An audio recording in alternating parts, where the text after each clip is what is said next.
সুপ্রিয় দর্শক মণ্ডলী, সালাম এবং শুভেচ্ছা নেবেন। বেচারা যিশু খ্রিস্ট আজন্ম ইহুদিদের দ্বারা লাঞ্ছিত, নির্যাতিত, অবশেষে ইহুদি ষড়যন্ত্রে রোমান শাসকদের দ্বারা চরম অত্যাচারের মাধ্যমে ক্রুশবিদ্ধ অবস্থায় নিহত হয়। বংশ পরম্পরায় যিশু খ্রিস্টের বিরুদ্ধে ইহুদিদের ঘৃণা হাজার বছর ধরে এখনো একই আছে। যিশুকে ক্রুশবিদ্ধ করে হত্যা করার পরও তাদের রাগ কমেনি। এখনো সুযোগ পেলে ইহুদিরা খ্রিস্টানদের গির্জা ধ্বংস করে, যিশুর মূর্তি ভাঙে, তাদের কবরস্থান গুড়িয়ে দেয়। খ্রিস্টানদের উপর মুসলমানদের মতো করে চরম অত্যাচার নির্যাতন চালায় ইহুদি সম্প্রদায়। সম্প্রতি দক্ষিণ লেবাননে বেবেল গ্রামে এক ইসরায়েলি সেনা হাতুড়ি দিয়ে যিশু খ্রিস্টের একটি মূর্তি ভাঙছেন। এমন একটি ছবি সামাজিক মাধ্যমে ছড়িয়ে পড়ার পর প্রথমে এআই বলে গোগা করা শুরু করে ইসরায়েলি বাহিনী এবং তাদের কর্তৃপক্ষ। অবশেষে সেটি সত্য বলে নিশ্চিত করে ইসরায়েলের প্রতিরক্ষা বাহিনী আইডিএফ। দুঃখ প্রকাশ করেছে বেনিয়ামিন নেতানিয়াহু। এই ঘটনার সঙ্গে জড়িত সেনাদের বিরুদ্ধে ব্যবস্থা নেয়ার কথাও বলেছেন তারা। An Israeli soldier smashing a statue of Jesus after it has been torn off the cross, and tonight the Israeli military say the photo is real. গত রবিবার একটি ছবি সামাজিক মাধ্যমে দ্রুত ছড়িয়ে পড়ে। সেখানে দেখা যায় লেবাননে অবস্থানরত একজন ইসরায়েলি সৈন্য বড় হাতুড়ি দিয়ে যিশুর মূর্তি ধ্বংস করছে। বিশেষ করে যিশু খ্রিস্টের মূর্তির মাথায় তিনি আঘাত করছেন। মূর্তির মাথায় হাতুড়ি দিয়ে আঘাত করছেন এমন ভিডিও ছড়িয়ে পড়লে আতঙ্ক ছড়িয়ে পড়ে খ্রিস্টানদের মধ্যে। ইসরায়েলের জনপ্রিয় সংবাদ মাধ্যম টাইমস অব ইসরায়েলের প্রতিবেদন হচ্ছে, ছবিটি এতটাই বিতর্কিত ছিল যে অনেকেই ভেবেছিলেন এই ছবি কৃত্রিম বুদ্ধিমত্তা দিয়ে তৈরি করা হতে পারে। এই ছবি দিয়ে ইসরায়েলের বদনাম করার জন্য কেউ হয়তো এই কাজটি করেছে।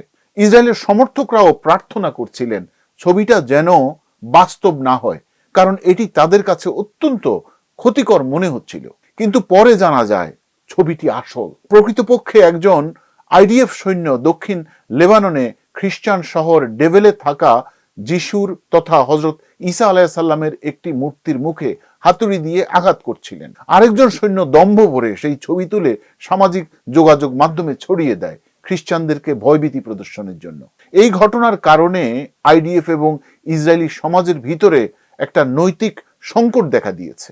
Mr. Netanyahu has said he regrets any hurt caused to Christian believers in Lebanon and around the world. IDF এর মুখপাত্র লেফটেন্যান্ট কর্নেল নাদাভ শোশানি এক্সের একটি পোস্টে বলেছেন, ইসরায়েলি সামরিক বাহিনী ঘটনাটি তদন্ত করবে।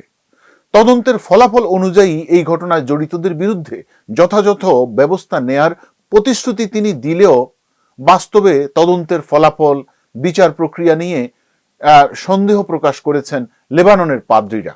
তারা বলছেন আইডিএফ সৈন্যরা গাজায় হামাস নিধনের নামেও সেখানে প্রায় সব মসজিদ এবং বড় বড় অনেক গির্জা ধ্বংস করে দিয়েছে। এই সময়ও ইসরায়েলি ডিফেন্স ফোর্স একই কথা বলেছে, সবাইকে শান্ত করেছে, সান্ত্বনা দিয়েছে, কিন্তু বিচারের নামে কিছুই হয়নি। গাজায় ধ্বংস করা গির্জাগুলো তারা কখনোই আর ঠিক করে দেয়নি। These pictures show the St. Porphyrius Church, one of the oldest in the world, before Israel's assault began 3 months ago. This is what it looks like now, after an Israeli airstrike in October.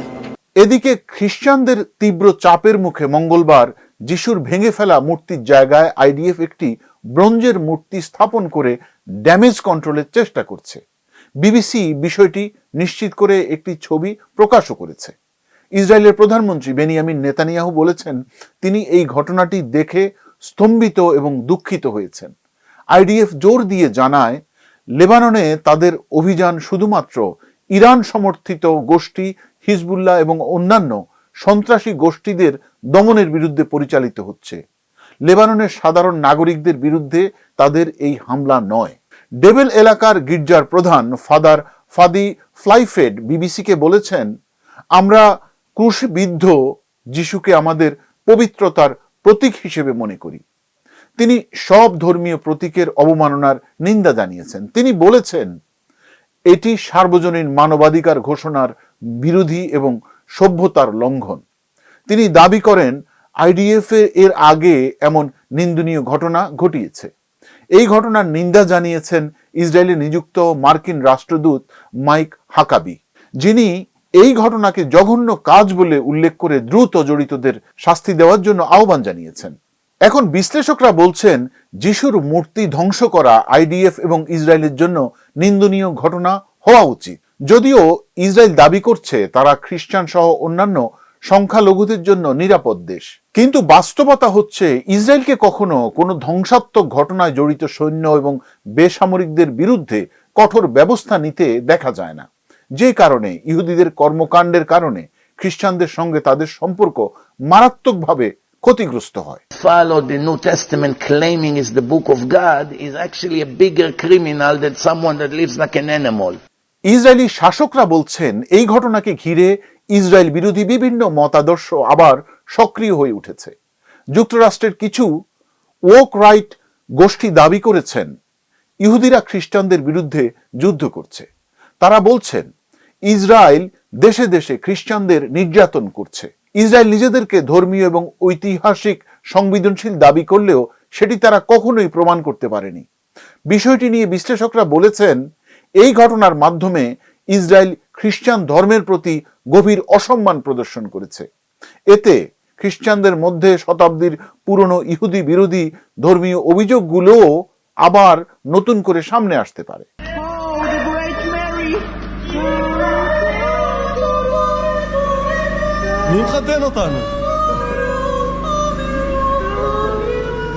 এর আগে লেবাননে আরো একটি গির্জার ভেতরে ধ্বংসলীলা চালানোর পর আইডিএফ সৈন্যরা এমন কিছু কর্মকাণ্ড পরিচালনা করেছে সেখানে, যা কিনা বিশ্ব বিবেককে নতুন করে জাগিয়ে তুলেছে।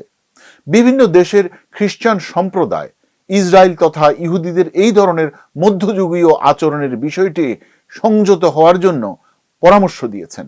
বিশ্ব মিডিয়ার বিভিন্ন প্রতিবেদনে বলা হচ্ছে সৈন্যরা যুদ্ধক্ষেত্রে মোবাইল দিয়ে ভিডিও ছবি তুলে অনলাইনে দিচ্ছে, অনেক সময় নিয়ম ভঙ্গ বা বিতর্কিত আচরণ প্রকাশ করছে। কিছু ক্ষেত্রে যুদ্ধবিধি লঙ্ঘনের ছবিও সামনে এসেছে। অনেকেই এখন প্রশ্ন তুলছেন এটি কি শুধুই একজন সৈন্যের কাজ, নাকি এটি ইসরায়েলি সরকারের রাষ্ট্রীয় পলিসি। এই ঘটনা ভবিষ্যতে ইসরায়েলের আন্তর্জাতিক সম্পর্কের উপর গভীর ক্ষতের সৃষ্টি করবে। তাই বলা হচ্ছে এটি ইসরায়েলের জন্য একটি নৈতিক সতর্কবার্তা। ভবিষ্যতে জেরুজালেমে অবস্থিত আল-আকসা মসজিদে বিভিন্ন সময়ে মুসলমানদের উপর ইসরায়েলি বাহিনীর তাণ্ডবের বিষয়টি বিশ্ববাসীকে নতুন করে সতর্ক করবে, কারণ আল-আকসা মসজিদে নামাজরত অবস্থায় মুসলমানদের উপর বিভিন্ন সময়ে অত্যাচার নির্যাতন করে ইসরায়েলি বাহিনী। As clashes broke out a second time at the Al-Aqsa Mosque in Jerusalem. বিশ্বের বড় বড় ক্যাথলিক নেতাদের মতামত হচ্ছে লেবাননের ইসরায়েলি হামলা হিজবুল্লাহ দমনের জন্য, কিন্তু আইডিএফ সেনারা হিজবুল্লাহ দমনের নামে খ্রিস্টান সম্প্রদায়ের গির্জা এবং যিশুর মূর্তি ধ্বংস করে তাদের সেই পুরনো বিধ্বংসী ইতিহাসের পুনরাবৃত্তি ঘটাচ্ছে। লেবাননে ইসরায়েলি সেনারা খ্রিস্টান কবরস্থান তছনছ করার ভিডিও সামাজিক মাধ্যমে ছড়িয়ে পড়ার পর সেই বিষয়েও মিথ্যাচার করছে। তারা বলছেন বিশ্ব ইহুদিরা এখনো টিকে আছে খ্রিস্টানদের দয়ার উপর। খ্রিস্টানরা আগলে না রাখলে আরব মাটিতে অনেক আগেই মাটির সাথে মিশে যেত ইসরায়েল তথা ইহুদিদের চুরো বংশ। Attacks on civilian infrastructure is against international law.